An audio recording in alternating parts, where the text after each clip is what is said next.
Hello there. My name's Doug Meadows. I'm the founder, visionary, and hero maker here at David Douglas Diamonds, and I just want to welcome you to week 6 of a century of luxury and legacy. And this week I want to talk a little bit about the 1930s and what was going on with my grandfather during that time. And again, I have no clue, to be honest with you. I mean, I can look at the major events that were going on, but I don't really have any good documentation. I can only imagine as a business owner some of the things that he was going through. But you know, in the beginning of the 1930s, my grandfather would have been 26 years old, relatively newly married, married in 25, so he would have been married for 5 years. Just getting ready to start a family now. My uncle was born in 1930, and then my dad was born in 31, and then I had my Aunt Phyllis was born in 1934, and then my Uncle Art was born in 1937. So all through the 30s, my grandfather was building a family.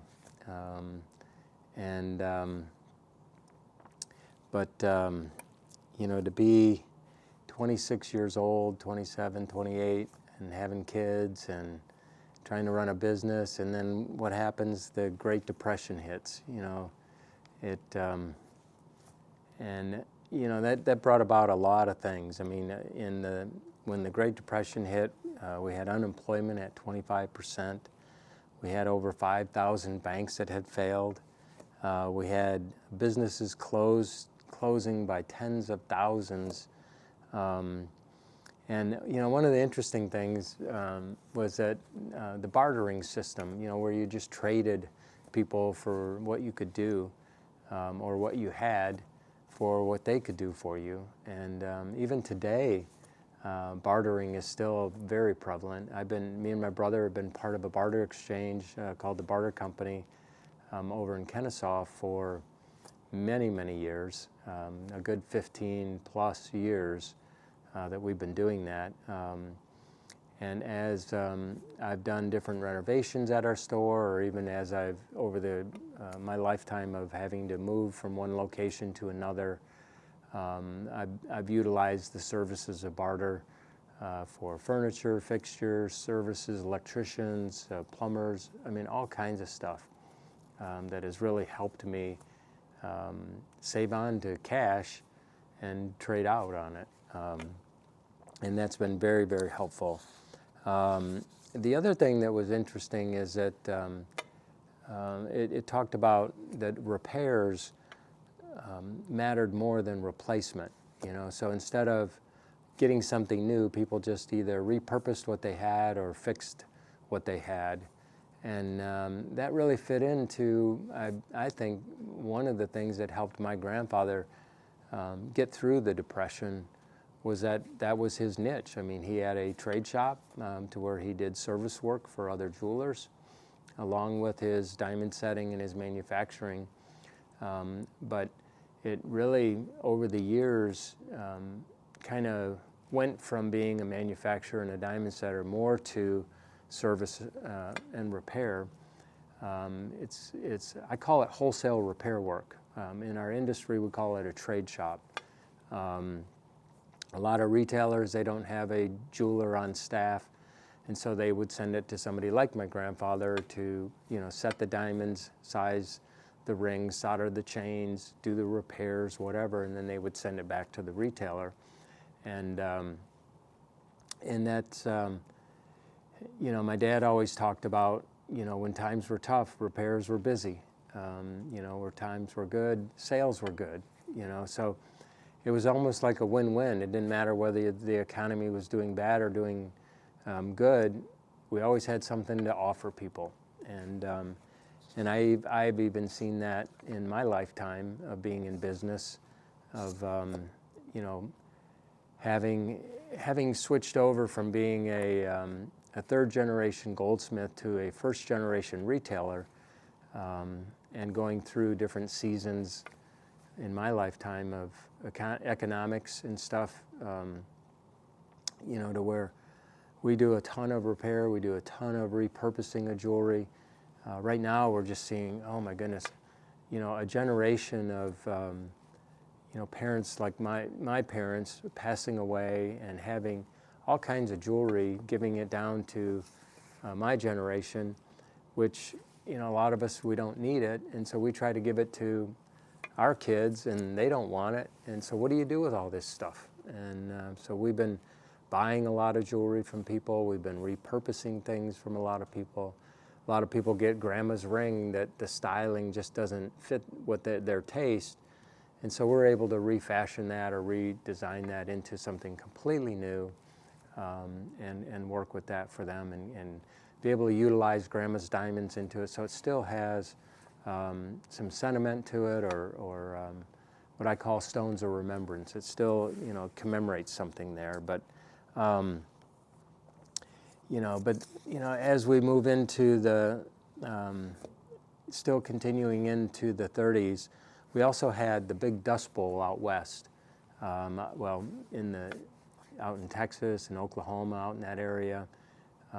Drought was hitting, and then just the farming probably didn't have the best procedures out there, and they were just doing things in a different way of farming. And so then they all moved out to California and started farming out there and doing different things. But we had the other thing that happened is in 1933, the U.S. abandoned the gold standard, and they required all Americans to turn in their gold coins and bullion, and they did a big gold reset, and so that went on for many years.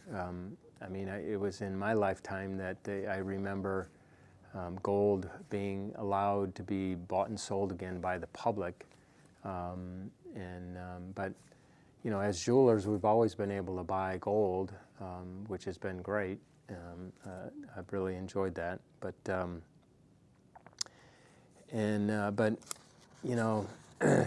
I think that was a slippery slope for us to get off that gold standard. But it is what it is, and that's where we're at. But they also talked about culture didn't die; it just adapted. We learned, even in hardships, that we find ways to breathe and have fun and do different things. Radio became the heartbeat of the home. We all they would all gather around the radio back then. We had, things like swing and jazz. We had the big band music was flourishing. We had, in the late 20s, we had the introduction of talking movies, and so that became a nice escape for people to go to a movie.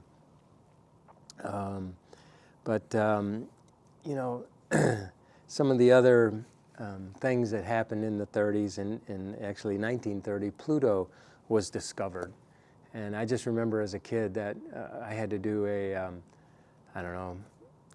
paper or talk or something in one of my classrooms on one of the planets, and I was intrigued with Pluto, maybe because of Walt Disney, and he had named one of his characters Pluto. I don't know, but it just had a fascination with me, and I always enjoyed that. But in 1931, the Star-Spangled Banner was adopted as our national anthem.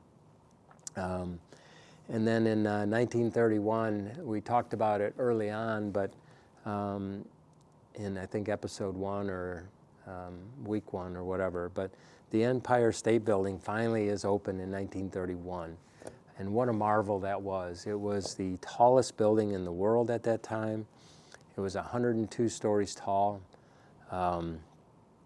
It only took them 13 months to build this thing. That's just crazy. I got friends that can't even get a remodel job done in 13 months, and they built the whole entire Empire State Building in 13 months. And to think of it, you know, they started that right after Wall Street crashed, and but they went for it, and it gave a lot of people jobs. Why they did that, and you know, it held the world's tallest title for over 40 years, and it was then replaced by the World Trade Center in 1970. And I've had the honor and privilege of being up in both of those buildings up on the top, and they're quite the experience. Sadly, you know, we do not have the World Trade Center any longer, and I was so thankful to have had that opportunity to go up to the top of that. But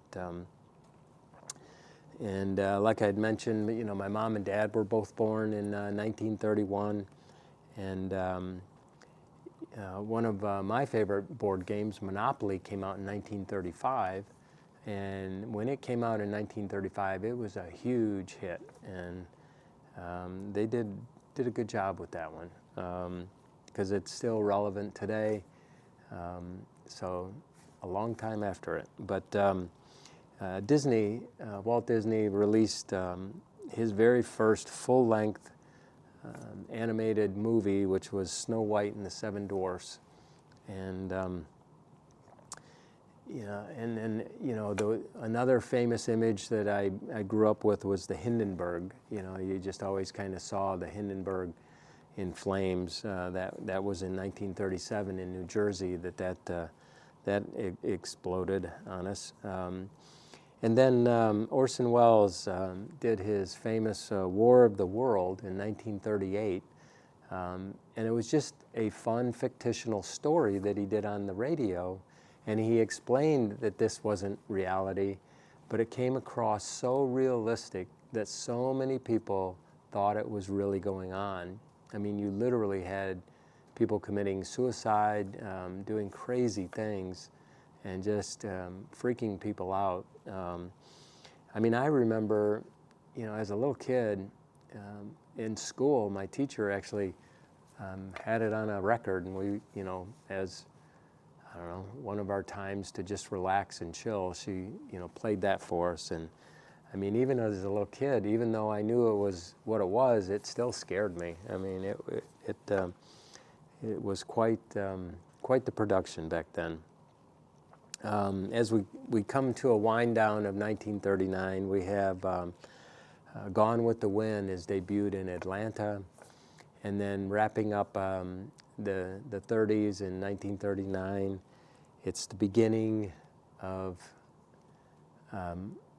moving into the 40s, but it's the year that Hitler and Germany invaded Poland. And so it's kind of like the hint or the beginning of World War II. You know, through all this, my grandfather was resilient. You know, we're ending up in 39, and my grandfather would have been 35 years old.